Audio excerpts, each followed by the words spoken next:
본 방송에서 제공하는 투자 정보는 투자 판단에 대한 조언입니다. 방송에서 제공하는 주식의 가치, 가격 상승 및 가격 하락에 대해서는 방송사에서 보장하지 않습니다.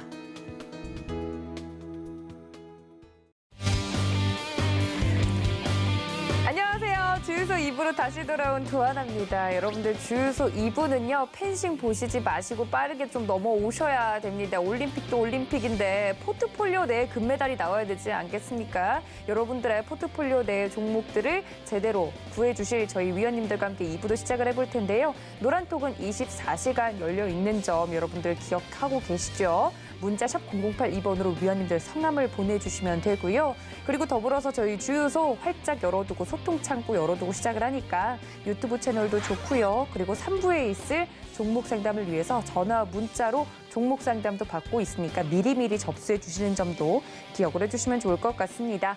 더불어서 이제 위원님들이 준비하고 계시는 시크릿 원정대도 출격 준비가 완료됐다고 합니다. 문자샵 0082번으로 함께하고 싶으신 분들 참여 원한다고 적어주시면 함께할 수 있다는 점까지 알려드릴게요. 1부에 이어서 2부도 함께 하시는 저희 위원님들 다시 한번 인사드리겠습니다. 박원재 위원님과 정재훈 위원님 어서 오십시오. 위원님들 반갑습니다. 네, 저희가 1부에서 너무 할 얘기가 많아가지고 다 하지 못했던 이야기들이 좀 있는데 특히 이 시크릿 원정대 첫 번째 멤버로서 저희 위원님이 함께 가시잖아요. 그때도 이제 나와서 저번 주에도 이야기해 주시면서 평생 동안 주식하면서 써먹을 수 있는 이 주식 비기를 한번 비밀 무기를 좀 직접 말씀드리려고 한다 이런 이야기를 해주셨어요. 그거 기대하고 가시는 분들 많으신데 가서 뭐 위원님 만나면 사인도 해주고 그러나요? 궁금한데. 사인이 뭐. 왜 팬분들은 받고 싶으실 수도 있잖아요. 카드 긁었어요? 사인을 하게? 아, 영수증에 사인 받은 거요? 이게 주식 어차피 이제 강연회를 하게 되면 아마 작년에 강연을 했든 2년 전에 했든 3년 전에 했든 똑같은 멘트로 아마 시작을 하게 될 거예요. 시작을 하게 될 건데 네. 평생 써먹을 수 있어요. 그러니까 저도 주식을 하면서 10년 이상 이 방법으로 주식을 하고 있거든요. 한 가지의 그 여러 가지 중에. 근데 그 부분들을 아마 좀 말씀을 드릴 건데 주식 초보분들은 오히려 조금 더 이해가 좀 빠를 수가 있을 거예요. 왜냐하면 이게 지식이라든가 이런 부분들이 좀 많이 떨어져 있는 상황이죠. 공부를 해 나가는 이제 단계니까 오히려 그게 하게 되면 훨씬 더 좋을 그럴 부분들이 있고요. 그리고 이 시큐릿 강연회가 사실 여러분들한테는 무료라고 하지만 이 서울경제에서 그 장소를 다 돈을 주고 지불을 해서 티켓을 다 구매를 해가지고 여러분들한테 드리는 거예요. 그렇기 때문에 그날 꼭 참여하실 분들만 오셨으면 좋겠고요. 아마 하게 되면 제가 만약에 상황이 되게 되면 그 자료를 만들어서 다 여러분들한테 남겨드릴 거예요. 나눠드릴 테니까 대체적으로 대부분이면 좀 꼭 참여해 주실 수 있는 분들만 참여를 해 주셨으면 좋을 것 같고요. 아마 좋은 경험? 기회? 뭐 이런 부분들이 좀 되지 않을까 싶습니다. 알겠습니다. 저희 정재훈 의원님을 또 실제로 뵐 수 있는 시크릿 원정대 함께하고 싶으신 분들은요. 이렇게 자료 준비도 많이 하고 있고 공부하실 수 있는 여러 가지 방법들도 알려드린다고 하니까 문자샵 0082번으로 시크릿 원정대라고 적어서 보내주시거나 참여를 원한다고 보내주시면 함께 이용해 보실 수 있습니다. 정말 꼭 올 수 있는 분들만 모시고 싶다고 하니까요. 신중하게 문자 보내주시면 좋을 것 같습니다. 자, 2부가 좀 더 기대되는 이유는 위원님들과 함께 포트폴리오 내 종목들을 이야기 나눌 수 있기 때문인데요. 일단 위원님들 포트폴리오에 현재 어떤 종목들이 담겨 있는지부터 확인하고 넘어오도록 하겠습니다. 함께 보시죠. 자, 먼저 우리 박원재 위원님의 포트폴리오부터 보도록 하겠습니다. 현대제철 수익률 두 자릿수 넘어가고 있고요. 현대글로비스도 현재 8.27%, 옆에는 편입 날짜를 확인해 보실 수 있겠습니다. 넥스틴 담겨 있고요. 솔루스 첨단 소재도 13.4% 수익이 나고 있네요. 그리고 한국토지신탁도 포트폴리오에 담겨 있습니다. 자, 다음 종목들을 볼까요? KB금융 담겨 있고요. 코인테크도 편입이 되어 있네요. 동성화인텍이 매수가가 미도달돼서 담기지 못했던 점이 좀 아쉽긴 한데 그래도 두산밥켓 잘 담겨서 지금 현재 강보합권에서 움직이고 있는 모습입니다. 자, 다음은 우리 정재훈 위원님의 포트폴리오 보도록 하겠습니다. 이미 좀 목표가에 달성을 해서 수익을 챙긴 종목들이 있는데요. 한국전력 챙기셨고, 엑세스바이오, 그리고 비트컴퓨터 26% 넘는 수익률, HLB도 22% 넘는 수익률을 보이면서 목표가에 일찍이 달성을 하는 모습입니다. 자, 다음 종목 오리온홀딩스 담겨 있고요.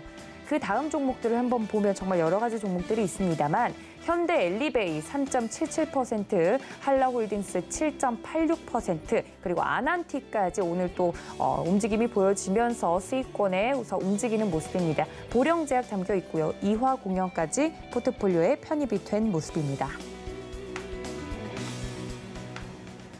자, 이렇게 매주 위원님들께서 히든 종목을 준비해 주시고 포트폴리오에 최대한 편입을 할 수 있도록 노력을 해주고 계신데 일단 현재 이렇게 포트폴리오에 담겨있는 종목들 중에서 뭐 수정사항이 있거나 아니면 변동사항이 있다라고 생각하시면 지금 말씀해 주시면 좋을 것 같아요. 위원님 두 분 중에 정재훈 위원님 먼저 수정사항 있으실까요?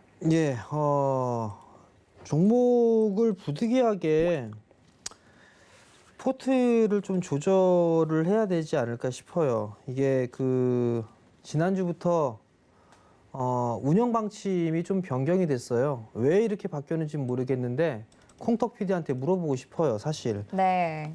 잘 하고 있다가 비중 조절까지 다 이렇게 전략적으로 이렇게 딱 해서 빨리 하려고 했으나 지금 운영 정책이 좀 바뀌면서 어쩔 수 없이 좀 매도를 해야 될 부분들이 있어요. 첫 번째 종목으로 좀 보게 되면 보령제약을 일단 포트에서 제외를 해야 될 것 같아요.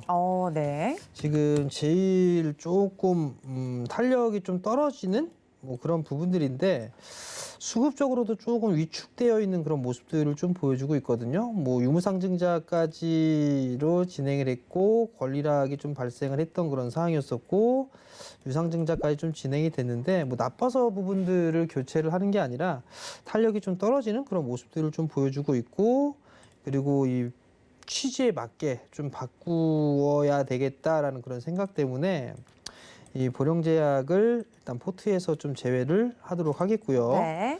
두 번째 종목은 이건 지금도 좀 고민이에요. 오리온홀딩스인데요. 네. 오리온홀딩스가 약간의 손실권역이에요. 사실 처음에 이게 포트를 편입을 했던 이유가 기본적인 베이스를 깔려 놓고 나서 조금 가벼운 종목군들, 탄력적으로 움직이는 그런 종목군들 위주로 좀 보려고 했었었는데 이게 배당 수익률이 작년에 5% 가까이 좀 됐었단 말이에요. 그래서 올해도 아마 좀 성장을 해 나가는 그런 모습들을 좀 보여주게 된다라면 그나마 기본적인 베이스를 깔고 있는 그런 상황에서 운용을 하게 된다면 좀 좋지 않았을까라는 그런 판단을 좀 내리고 구성을 했던 그런 사항들인데 아마 이게 2% 미만 정도, 2% 이내의 손실권역이에요. 가져가셔도 괜찮습니다. 가져가셔도 괜찮은 그런 사항들인데 어찌됐든 간에 포트를 좀 조절할 수 있는 그런 전략을 좀 취해야 될 것 같아서 일단 이 종목도 일단 포트에서 좀 제외를 하도록 하겠고요. 그리고 한 가지 좀 당부드리고 싶은 거. 네. 여기에 테마성 종목군들이 좀 있을 거예요. 뭐 현대 엘리베이도 마찬가지고요. 그다음에 아난티도 마찬가지예요. 네. 그리고 이화공영도 마찬가지로 테마성 종목이에요. 근데 따라 들어가지 마세요. 따라 들어가다가 오히려 물리면 좀 아플 수가 있습니다. 그렇기 때문에 조정을 좀 받을 때 매수를 해 나가는 그런 전략이 좀 좋지 않나라는 점을 좀 말씀을 좀 드리고 싶고요. 사실 아난티도 수익이 좀 제법 났었는데도 불구하고 매도를 안 했어요. 네. 그 매도를 안 했던 이유가 다 전략적으로 생각을 하고서 일단 매도를 안 한 거예요. 그렇기 때문에 올라간다고 해서 따라 들어가지 않으셨으면 좋겠어요. 참고로 조금 변동성에 노출이 좀 부담스럽다 하시는 분들이 좀 계시다라면 일부 좀 매도를 하십시오라고도 오늘 저희 가족분들한테도 좀 말씀을 드렸었거든요. 왜냐하면 이게 변동이 좀 너무 크다 보니까 이게 직장인분들 같은 경우는 이게 계속 신경이 쓰일 수밖에 없어요. 그렇기 때문에 수익이 좀 나고 있는 그런 상황이지만 일단은 좀 일부 정리를 하고 봤던 그런 상황들이거든요. 그렇다고 해서 이게 끝났다라고 볼 수는 없어요. 추가적인 상승 시도는 좀 충분히 나올 수 있으나 일단은 따라 들어가는 전략은 좋지 않다라는 거 그 부분들 좀 말씀을 드리도록 하겠고요. 그다음에 현대 엘리베이 같은 경우도 마찬가지예요. 네. 최소 6개월 이상 봐야 됩니다. 최소 6개월 이상 봐야 되고 여차 싶으면 2년 이상 봐야 될 섹터 중에 하나예요. 이 현대 엘리베이 같은 경우도 정부 정책에 중복적으로 중첩되죠. 대북 쪽으로도 이슈가 맞물릴 수가 있고요. 그다음에 부동산 정책으로도 맞물릴 수가 있어요. 게다가 법제화가 됐죠. 엘리베이터에 대한 부분들에 있어서 이 노후 승강기에 대한 법제화도 되어 있단 말이에요. 실적은 꾸준하게 좀 좋아질 겁니다. 그렇기 때문에 이거는 단기적으로 좀 보는 게 아니라 좀 길게 봐야 될 수도 있다라는 거, 그 부분도 좀 기억을 하시면 좋을 것 같고, 이화공영도 마찬가지예요. 테마성의 흐름들이기 때문에 따라 들어가는 전략, 뭐 안 좋다라는 거. 아마 내일 빡 빠져갖고 다시 또 수익으로 돌아서긴 했지만 네. 쫙 빠져도 마이너스로 될 수도 있어요. 근데 저는 매도할 생각이 별로 없습니다. 그 얘기는 제가 생각하고 있는 자리대가 있기 때문에 그 자리대만큼은 그냥 가져갈 생각이에요. 그렇기 때문에 좀 참고를 하셨으면 좋을 것 같고요. 일주일에 한 번 출연을 해요. 근데 이런 종목 AS나 이런 부분들은 아마 이 프로그램에서만 AS를 해드리지 않을까 싶으니까 매주 화요일 저녁을 놓치지 말고 꼭 시청을 하셨으면 좋겠습니다. 네, 그런 이야기는 좀 웃으면서 해주셔도 될 것 같은데 너무 심각한 이야기처럼 해주셔가지고 화요일을 꼭 사서 하세요, 여러분들. 노란톡은 활짝 열려 있으니까요. 자, 우리 박원재 위원님의 포트폴리오도 한번 점검해보고 넘어가면 좋을 것 같은데 뭐 사실 화요일 위원님들이 말씀을 해주시는 종목이 막 그렇게 염려스럽거나 뭐 갑작스러운 움직임을 보이거나 그런 종목들의 스타일은 아니긴 한데 그래도 혹시나 따라서 이제 종목을 보고 계신 분들이 걱정하실 수도 있으니까 관련된 혹시 보고 싶은 종목 있으실까요, 위원님? 글쎄요. 전체적으로 종목들을 그냥 그날 당일 픽해서 왔는데 네. 지금 시장이 박스권이잖아요. 그렇죠. 박스권에서 순환매가 빠르게 도는데 그렇게 뭐 줄을 잘 못 썼어요. 사실은 뭐 수익률 게임에서는 변명할 필요가 없는데 그렇게 뭐 좋은 퍼포먼스가 아니라서 뭐 답답은 한데 결국은 이 박스를 벗어나는 구간들에 있어서 모멘텀이 생길 종목들이에요. 그러니까 지금 당장 빠르게 움직이는 테마나 모멘텀 플레이를 하는 종목들은 아니기 때문에 인프라 투자 통과가 된 이후에 움직일 종목들이라서 종목 하나하나를 보면은 뭐 특별히 버릴 종목은 없습니다. 그러니까 걱정되는 종목도 없고. 네. 그래서 그냥 보유 관점으로 그냥 갖고 가시면 될 것 같고요. 뭐 평소에 제가 다 말씀드렸던 종목들이기 때문에 네. 다른 뭐 코멘트를 드리지 않아도 그냥 투자 아이디어 훼손된 게 없다. 이렇게 보시면 될 것 같습니다. 알겠습니다. 지금까지 포트폴리오 내에 투자 아이디어가 훼손된 부분은 없어서 보유 의견 말씀을 해주셨습니다. 두 분의 포트폴리오에 대해서 짚고 넘어갔습니다. 여러분들 노란톡은 활짝 열어두고 있으니까 문자 샵 0082번으로 함께하고 싶으신 분들 박원재 혹은 정재훈 적어서 보내주시면 함께할 수 있다는 점까지 알려드리도록 하겠습니다. 자, 본격적으로 좀 종목 진품 명품으로 넘어가 볼까 합니다. 이 코너 같은 경우는 저희 위원님들이 종목을 가지고 나오는 시간이 아니고요. 여러분들이 가지고 있는 좀 골칫거리거나 궁금한 종목들에 대해서 저희가 미리 받아서 후보군들 중에 위원님들이 이 종목의 감정선은 다시 써볼 만하다라고 이야기를 해드리는 시간이기 때문에 일단 어떤 후보군들이 올라왔는지 함께 보도록 하겠습니다. 체크해 보도록 하죠. 네, 현대건설 올라왔고 남해화학 들어왔습니다. 고영과 그리고 세종공업, 영화테크 이런 종목들이 또 들어왔고요. 다음 종목들도 보면 비츠로셀 그리고 유니온 머트리얼, SK하이닉스, 극동유화, 대한제분 같이 정말 다양한 종목들을 우리 시청자분들이 갖고 계신 것 같습니다. 일단 이 중에서 첫 번째 감정을 받아볼 종목은 어떤 종목인지 함께 보시죠. 네, 현대건설이 올라왔네요. 1부에서부터 계속 이 SOC와 관련된 부분을 두 분께서 이야기를 해드리고 있기 때문에 현대건설에 대한 감정서 궁금한데 일단 우리 박원재 위원님께 먼저 여쭤보도록 하겠습니다. 이 종목을 두 분이 또 같이 고르셨다고 하셔서 박원재 위원님 현대건설 어떤가요? 현대건설은 지나간 주에 좀 이슈가 있었어요. 공시가 나온 게 있는데 조금 투자자 입장에서는 불쾌할 수 있는 안 좋은 이런 이슈가 있었습니다.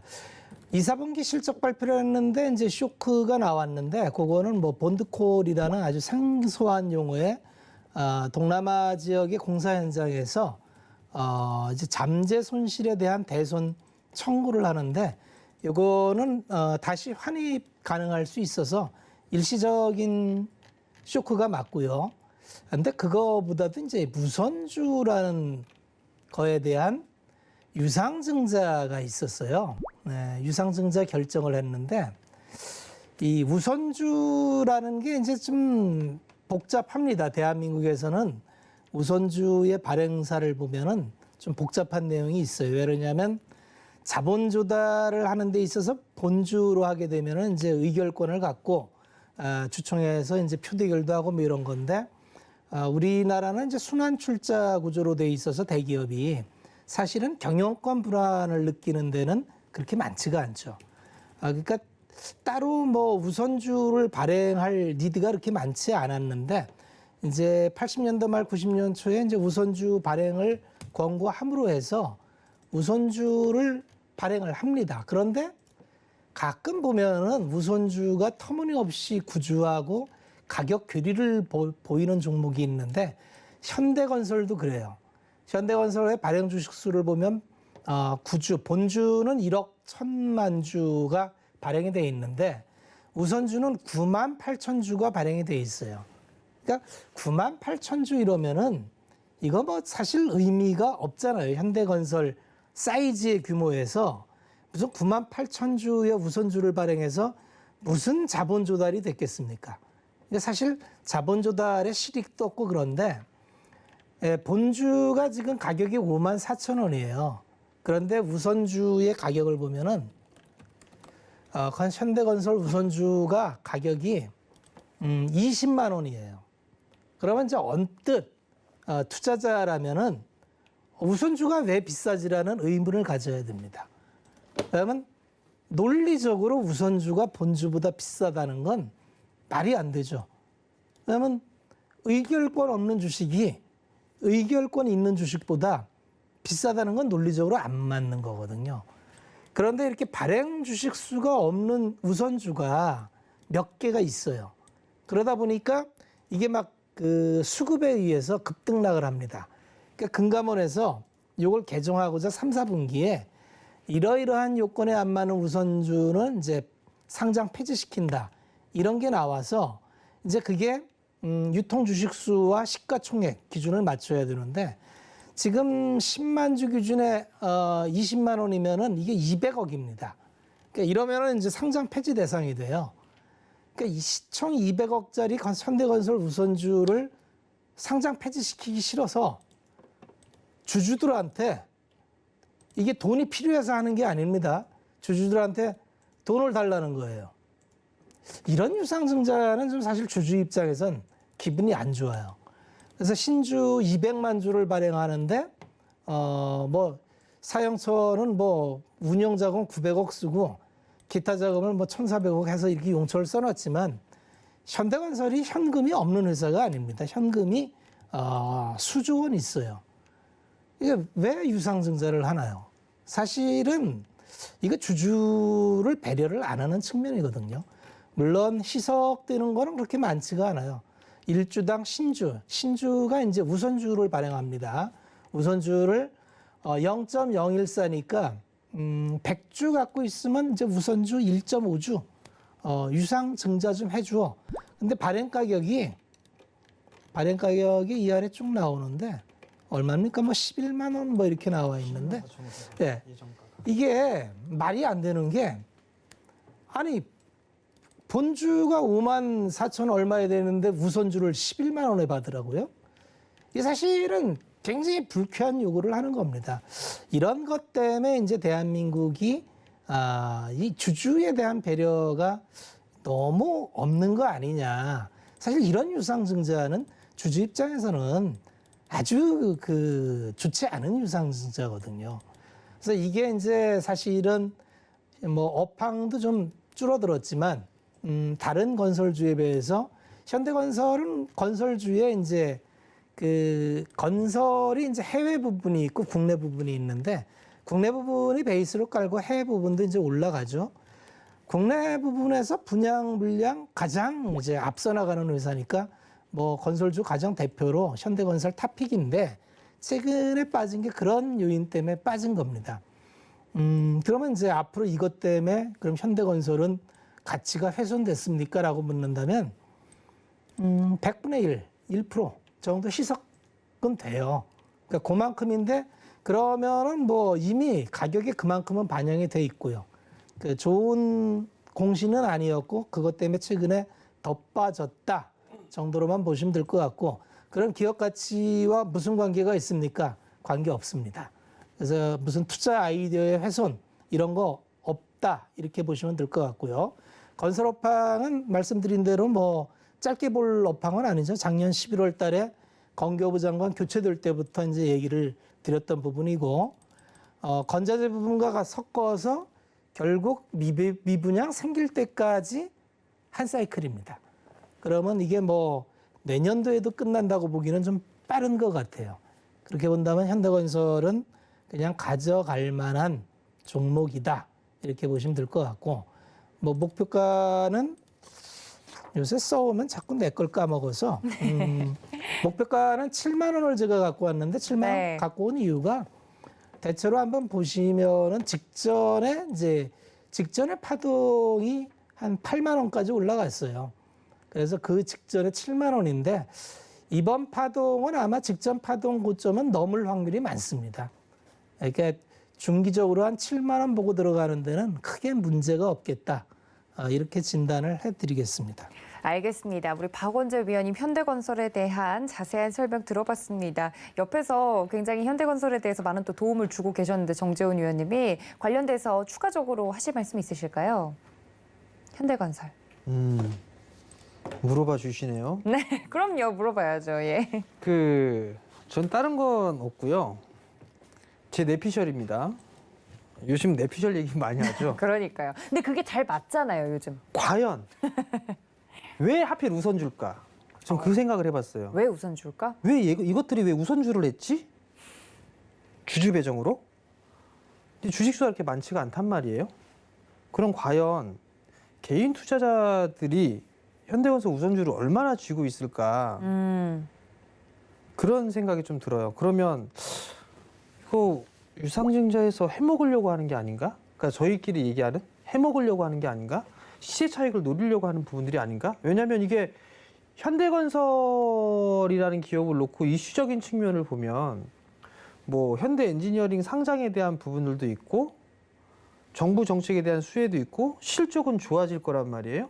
그럼 실적은 좋아질 거고 정부 정책까지 되고 자회사 상장이 되게 되면 지분 가치가 높아질 거고 그럼 몸값이 더 높아질 거란 말이에요. 그럼 주가는 상승을 할 것이다라는 전제 조건으로 깔면 현대건설 우선주는 더 시게 올라가지 않을까? 뭐 그 생각을 그냥 잠깐 했거든요. 잠깐 차트를 좀 보시게 되면 주식이 얼마 없으니까 2018년도에 보면 여기서부터 고점까지 해서 이게 거의 1000%가 올랐어요. 이게 700% 이상 올랐거든요.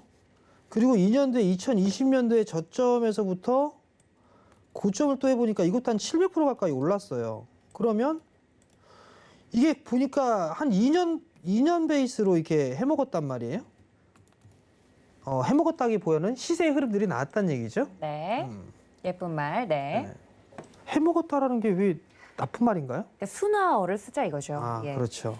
우리 콩떡 PD가 좀 긴장을 했네요. 그러면 마찬가지로 이게 10월 달이에요.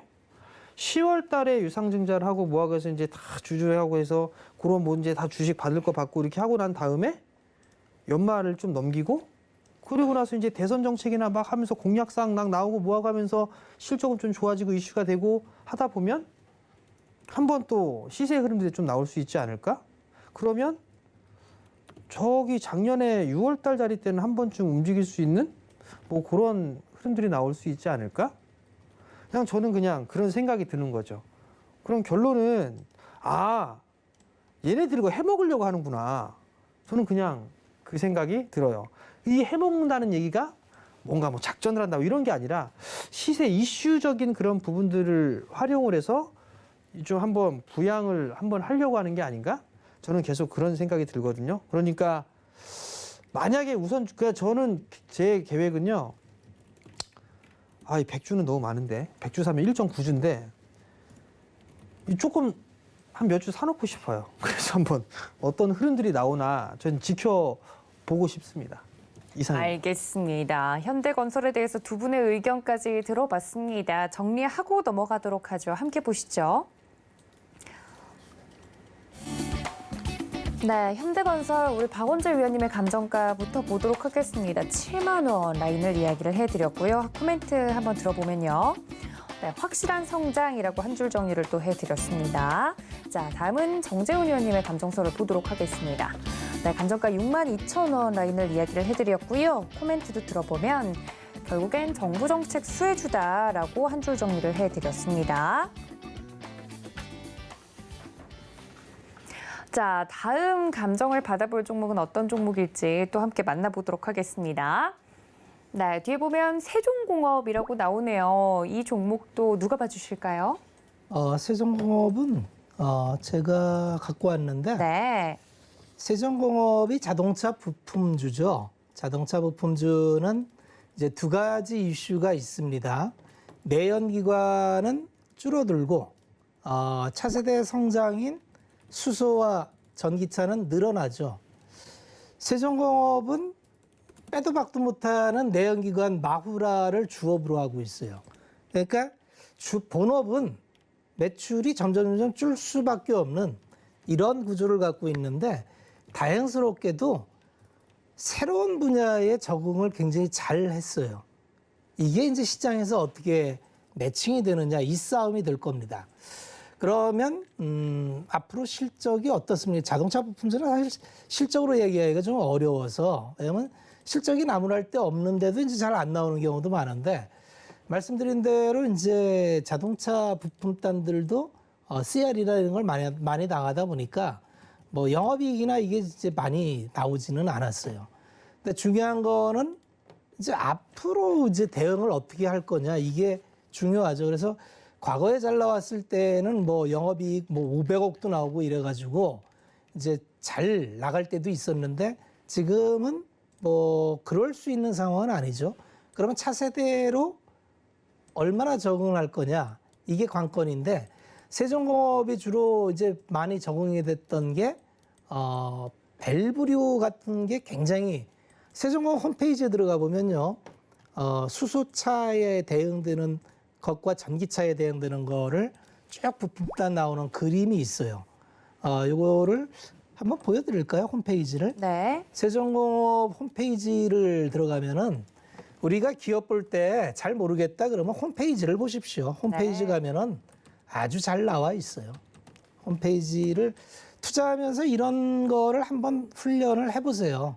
이런 걸 해보면은 야 이게 세종공업이 어떤 일을 하는 거구나 이런 게 나옵니다. 이제 내가 투자한 기업이니까요. 네. 그렇죠. 그래서 뭐 이렇게 보면은 이렇게 그림으로 쭉 둘러서 나와요. 그래서 뭐 수소 센서도 공급하고 압력 뭐 릴리프 밸브 수소 공급 시스템, 압력 센서 이렇게 다양하게 갖춘 자동차 부품사가 많지가 않습니다. 그래서 뭐 항상 수소 테마 이렇게 나오면 대장 이렇게 나오는데 뭐 지지대도 하고 그래서 지금은 뭐 실적으로 보기보다는 이슈에 따라서 모멘텀 플레이하는 그런 종목이죠. 그래서 수소차, 수소 얘기 나오면 세종업이 삐쭉삐쭉 올라갑니다. 그래서 이 기업의 특성을 알고 앞으로 뭐 실적이 언제 좋아질지 모르겠지만 이쪽 기업이 성장하는데 이렇게 대응이 잘 돼 있는 밸류체인 단에 몇 개 안 되는 기업이기 때문에 그런 이슈가 나올 때마다 움직임이 있다. 이렇게 이해하시고 접근하시면 되는 종목이다. 이렇게 정리를 해드리겠고요. 그래서 뭐 감정가를 보면 이슈 받으면 뭐 한 12,000원까지는 올라갔었어요. 그래서 지금 또 움직이는데 수소 테마나 이런 거 움직일 때마다 올라가거든요. 그러니까 이걸 뭐 꼭 장기적으로 갖고 가자 이런 개념보다도 모멘텀 플레이 할 수 있는 종목이다. 이렇게 보시면 적절한 종목이 될 것 같습니다. 알겠습니다. 세종공업 관련돼서 아예 홈페이지까지 좀 들어가 주시면서 관련된 기업에 대한 설명까지 들어봤습니다. 세종공업 정리하고 넘어가도록 하죠. 네, 세종공업 우리 박원재 위원님께서 자세하게 봐주셨는데 감정가 12,000원으로 적어주셨습니다. 자, 한 줄 정리도 들어볼까요? 전기 수소차 대응하는 부품업체다라고 한 줄 정리를 해드렸으니까 이 점까지 참고 부탁드립니다. 자, 그러면 이렇게 종목 진품 명품은 마무리하도록 하고요. 저희 위원님들이 이제 포트폴리오에 본격적으로 이번 주에 좀 넣어볼 히든 종목에 대한 힌트를 들어보도록 하겠습니다. 그 전에 이 히든 종목의 종목명은 이 방송에서 공개하지 않습니다. 노란톡에 들어오셔야만 어떤 종목인지 정확한 종목명과 전략을 받아보실 수 있는데요. 어떤 종목일지 여러분들 맞춰보는 것도 재미가 있겠지만 그것을 넘어서 이 종목을 포트폴리오에 위원님들이 편입을 시키려는 그 이유가 오늘 히든 종목 힌트들로 나가기 때문에 보시고 이 종목을 사야겠다 혹은 관심이 있다 생긴다 하시는 분들은 노란톡에 미리 들어오셔야 될 것 같습니다. 문자 샵 0082번으로 저희 위원님들 성함을 적어서 보내주시면 함께할 수 있는 방법 알려드리고 있다는 점까지 알려드리면서 히든 종목 이야기를 좀 나눠보도록 하겠습니다. 오늘 두 분이 또 종목을 각각 준비해 오셨는데 이 종목을 맞추는 재미도 상당하지만 힌트를 듣고도 오늘은 좀 난이도가 있게 좀 준비를 해주셨다 혹은 오늘은 쉽게 준비해 주셨다 이게 가늠이 요즘 가능한데 각각 난이도를 설정한다면 상중하 중에서 박원재 의원님은 어느 정도일까요? 상이 높은 겁니까? 그렇죠. 난이도가 높다. 하는 무지 쉬운 거고. 그렇죠. 쉬운 거고. 하. 하하하 정도다. 알겠습니다. 우리 정재훈 의원님은요?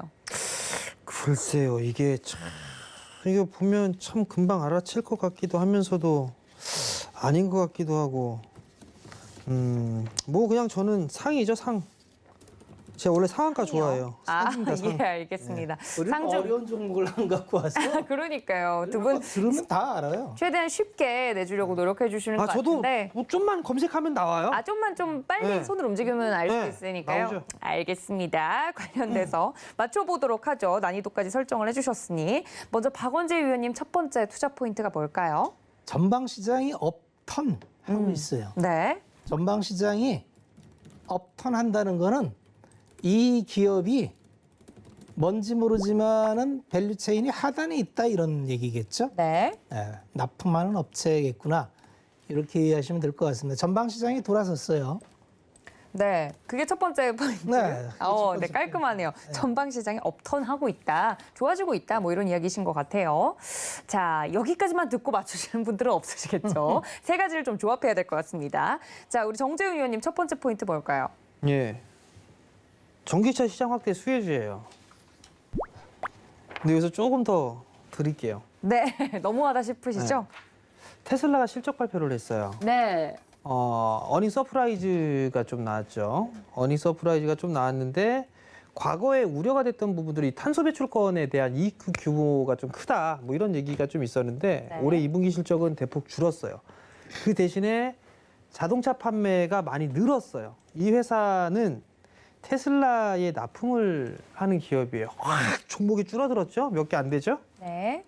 이상입니다. 알겠습니다. 전기차 시장 확대 수혜주다라고 이야기를 해주셨습니다. 또 최근에 탄소 국경세 이야기가 또 계속 나와서 저희 프로그램에서도 다룬 적이 있는데 관련돼서 좀 공부를 해보시면 좀 확 압축이 될 수 있겠다 후보군들이 이런 이야기를 해드렸어요. 이거 상중하 중에 하로 바꿔야 돼요.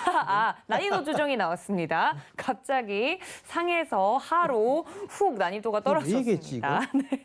뭔가 홀린 듯이 이야기를 해주신 것 같아요. 자, 제가 이런 역할을 합니다. 옆에서 자꾸 종목을 맞출 수 있도록. 자, 박원재 위원님 두 번째 포인트 뭘까요? 이게 굉장히 커요. 이 뭐가 물건이 크죠? 전문가님? 물건이 어마어마하게 큽니다. 이게 납품하는 물건이 네. 어마어마하게 커요. 그러니까 짜잘한 게 아닙니다. 뭐 전기차 이런 부품 이런 게 아닙니다.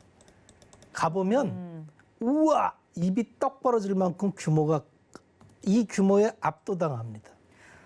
그러니까 규모가 크다는 게 뭐 여러 가지 중의적인 의미로 쓸 수도 있잖아요. 뭐 크기가 큽니다. 일단은 물리적인 크기가 크다. 물리적인 크기가 큽니다. 예, 알겠습니다. 들어가는 데는 석유화학에도 들어가고 배에도 들어가고 뭐 LNG선 플랜트 이런 데에 다 들어갑니다. 그러니까 좀 이 규모가 크다는 게 정말 물리적으로 크다는 걸 여러분들이 생각을 해주시면 좀 감이 올 것 같네요. 일단 작은 건 다 제끼고 네, 제껴지겠네요. 짜잘한 건 잘 안 보여서 아유, 예, 큰 걸로. 알겠습니다. 알겠습니다. 저희 의원님께서 또 이 크기, 물리적인 규모에 대해서 이야기를 또 해주셨고, 자, 정재훈 의원님은요, 다음 포인트 들어볼까요?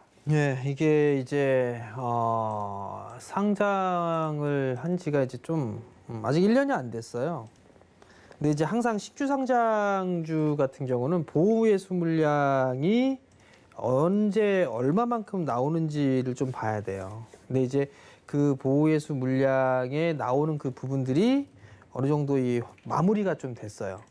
요게 좀 포인트라고 볼 수가 있을 것 같고요. 왜냐면 이게 보호예수 물량은 언제든 시장에서 출회가 될 수 있는 그런 부분들이에요. 근데 요 기업 같은 경우는 이미 이제 보호예수 물량이 마무리가 좀 된 그런 부분들이기 때문에 이 상승을 하는 데 있어서 좀 더 이 가벼워졌다라고 얘기를 해야 될까요? 뭐 그런 부분들이 있기 때문에 아무래도 좀 시세의 흐름은 좀 기대를 해볼 수 있지 않을까? 뭐 그렇게 좀 예상을 하고 있습니다. 알겠습니다. 보호 예수 물량 이야기를 또 해주셨어요. 관련돼서 뭐 기업에 관련돼서 이런 내용들을 미리 좀 캐치하고 계셨던 분들은 이 종목하고 여기만 들어도 알 수 있을까요? 전문가님 어떠세요? 난이도 조정은 따로 없어도 됩니까? 다시? 네, 알겠습니다. 다시 상으로 올리겠습니다. 다시 상으로, 네. 그러니까 이 이야기를 듣고 도움이 된다기보다는 조금 더 물음표가 생길 것 같아서 제가 한번 여쭤봤어요. 자, 우리 정재훈 의원님까지 들어봤고 박원재 의원님 마지막 포인트 뭘까요?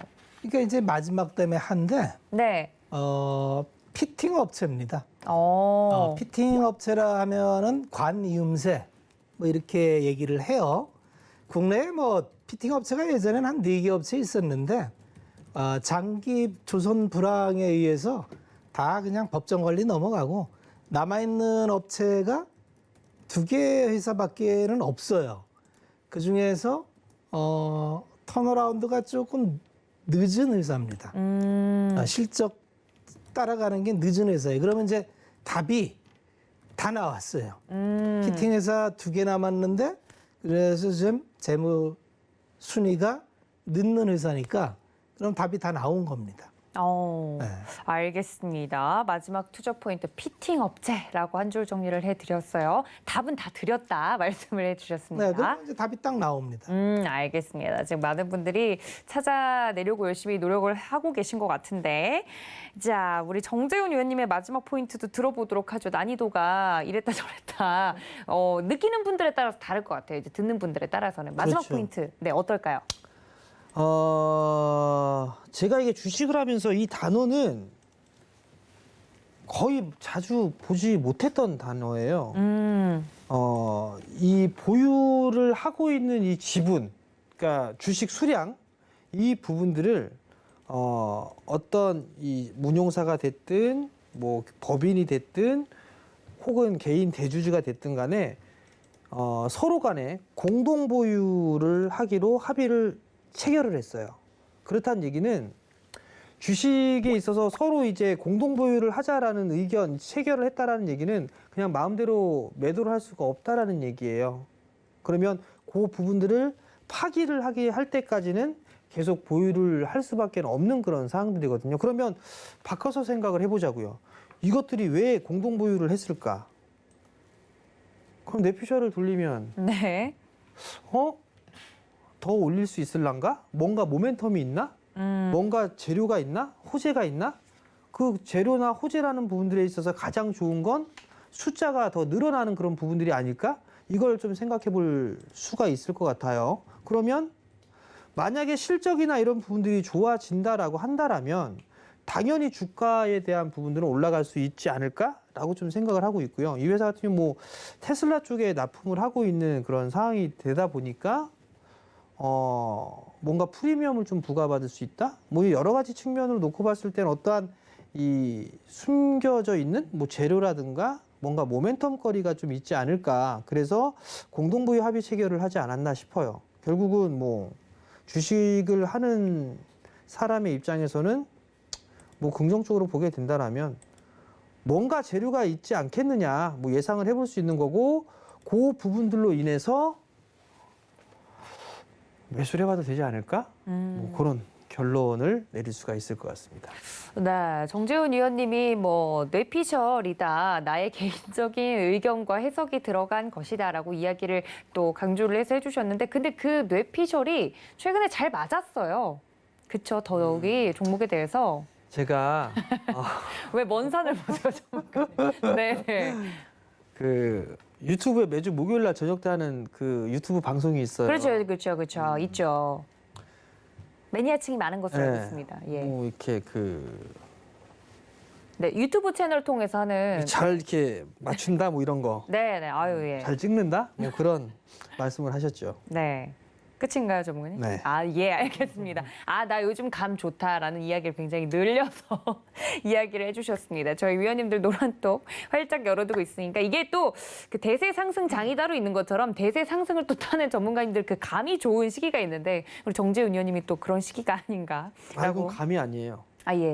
일단 감이구나. 그렇죠. 감 플러스 알파. 아, 감 플러스 알파. 예, 감 뭔가 플러스 있다. 알파. 예, 알겠습니다. 이렇게까지 두 분의 히든 종목 힌트를 다 들어봤습니다. 종목을 맞추신 분도 있으실 거고 아니면 아직 감을 못 잡으신 분들도 계실 것 같은데 두 분의 종목이 궁금하다 하시는 분들은 노란톡 지금 바로 들어오시면 확인이 가능하다는 점, 종목명 확인해 보시라는 점까지 알려드리도록 하고요. 저희가 앞서 일부에 이어서 좀 시청자분들의 실시간 Q&A도 받고 있는데 두 분께서 오늘 SOC와 관련돼서 그리고 아까 종목 진품명품에서도 현대건설 두 분이 자세하게 봐주셨잖아요. 그래서 사실 이제 바라본 아까 내일장 주목 업종을 각각 IT와 철강 쪽으로 꼽아주시긴 했는데 건설주에 대해서 구체적으로 좀 궁금합니다라고 이게 이야기를 해주신 분들이 계세요. 건설주는 혹시 만약에 갖고 계신 분들이 있다면 걱정할 필요 없을까요? 정부 정책 수혜주라는 점에선? 건설주는 기본적인 개념이 출발부터 끝까지가 네, 그냥 플로우가 정해져 있잖아요. 그렇죠.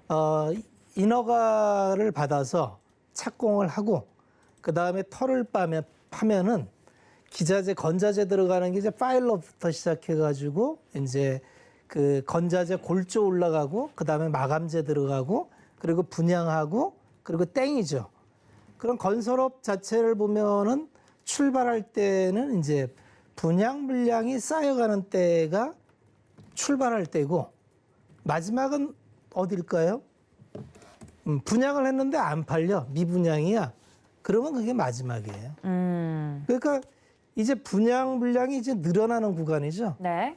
그러면 사이클이 아직 꽤 남아 있을 거라고 보는 게 합리적이겠죠. 그러니까 이렇게 투자는 항상 말씀드린 게 인과가 중요하다 그랬죠. 원인과 결과. 네.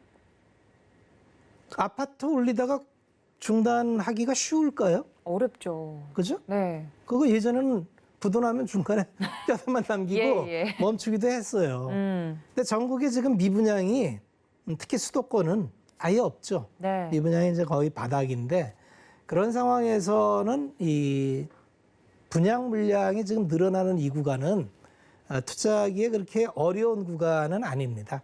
어려운 구간은 언제가 되느냐 하면 이제 당연히 주택 가격이 분양가하고 연동이 되니까 주택 가격이 갑자기 폭락할까요? 아파트 값이 폭락할 것 같아요? 아, 지금 봐서는 안 할 것 같아요, 전문가님. 네. 그렇죠? 네. 그런 걸 보고 따라가는 거예요. 그러니까 투자를 자꾸 남한테 뭐 누구 말을 듣고 이렇게 하기보다 네. 스스로 이렇게 연상하는 훈련을 좀 해야 돼요. 인과법. 네. 이렇게 되면 어떻게 되지? 이렇게 되면 그리고 그 지표도 좀 찾아보는 훈련을 하고 그러면 스스로 판단할 수 있는 힘이 생겨요. 그래서 본인이 이 시장은 주가가 흔들리면 내 마음이 흔들리기 때문에 흔들리는 주가와 별도로 내가 투자하는 기업의 펀더멘탈이 어떻게 변하는지 이걸 추적하는 거를 이걸 숫자로 추적을 할 줄 알아야 돼요. 그러면 내가 이를테면 뭐 홍콩이 저렇게 폭락을 했어. 근데 내가 건설주를 갖고 있어. 그러면 시장 부러지는 거 시장이 충격을 받으면 이걸 체계적 위험이라 되는데 시장 전체가 무너지면 어떠한 종목도 다 충격을 받습니다. 그런데 그 충격받는 강도가 금융 위기급이냐 아니냐가 중요해요. 그래서 네. 그냥 사이클적인 그냥 변동성이냐. 아까 말씀드렸지만 사이클적인 변동성은 견디고 가는 겁니다. 그걸 피하려고 한다고 해서 잘 피해지지 않아요. 네. 실익도 없고. 그렇게 본다면 건설주는 뭐 지금 우려할 사항이 별로 없어 보이죠? 그렇게 말씀을 드릴게요. 알겠습니다. 건설주에 대해서 괜찮다, 긍정적인 이야기를 좀 주로 해주신 것 같고, 우리 정재훈 의원님께도 대선주 오늘 또 키워드로 이야기를 해주시면서 관련돼서 좀 이제 좀 시작됐다 이런 이야기를 하셨는데, 대선 주자들이 다 공약으로 내걸고 있는 부분이 이런 부분이잖아요. 더 탄력을 받을 가능성이 있겠습니까, 건설주? 탄력을 받을 수는 있죠. 왜냐하면 이게 이번에 많이 실망을 했어요, 국민들. 어떻게 4명이로 된 집 하나가 이게 없이 그냥 집 팔라고 했는데 팔았더니 더블 가고 말이죠. 그러면 부동산 대책은 어쩔 수가 없어요. 차트 보면서 할게요. 자, 차트 한번 봐보세요, 여러분들. 이화공영입니다. 이화공영. 2007년도, 2006년도 바닥치고 올라갔어요. 특수건설 2007년도, 2008년도 꼭지 치고 나서 죽었습니다. 이때가 대선 정책 수혜주였죠. 이 테마주였죠. 건설주 한번 볼게요. GS건설 계속 올라갔죠. 전부터 계속 월봉 차트입니다. 올라가는 그런 모습들을 보였을 거예요. 현대건설 마찬가지로 올라가는 그런 모습들을 좀 보였었죠. 그다음에 뭐 삼성 엔지니어링 뭐 이건 약간 올라갔죠. 조금 성향은 좀 틀리지만 GS건설 봤고요. 대우건설 보게 되면 마찬가지로 올라갔죠. 뭐 요 정도만 봐도 뭐 답 나오지 않겠습니까? 정부 정책이에요. 정부 정책. 물량 확대. 분양 물량 확대. 그러면 올라간다. 끝. 매수 사인을 드리고 난 이후에 매도하세요라는 얘기 한 적 없어요. 부동산은. 네. 그냥 곱니다. 알겠습니다. 건설주에 대한 두 분의 해석까지 들어봤습니다. 이래서 업종 그리고 뭐 섹터 이런 그 안에 담겨 있는 종목들에 대해선 위원님들이 늘 말씀해 주신 것처럼 시장은 독해력이 중요한 것 같습니다. 원인과 결과를 잘 분석하면 섹터와 업종에 대해서 걱정할 필요 없다라고 최근 순환매가 빠르게 돌고 있는 종목 장세에 대해서 박스권에 갇힌 시장에 대해서 이야기를 해드렸습니다. 여러분들 이 점까지 참고를 해주시면 좋을 것 같고요.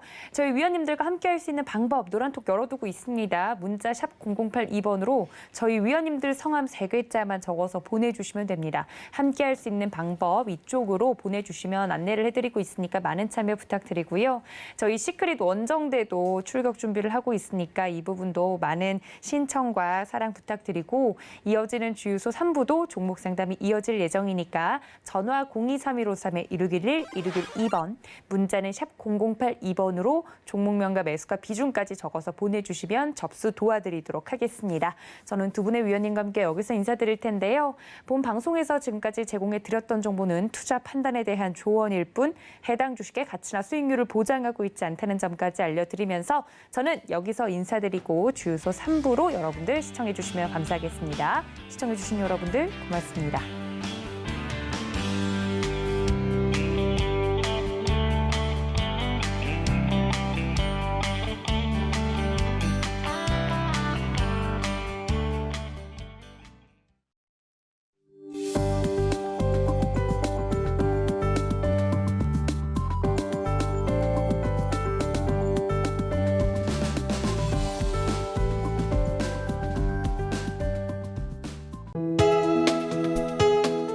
본 방송에서 제공하는 투자 정보는 투자 판단에 대한 조언입니다.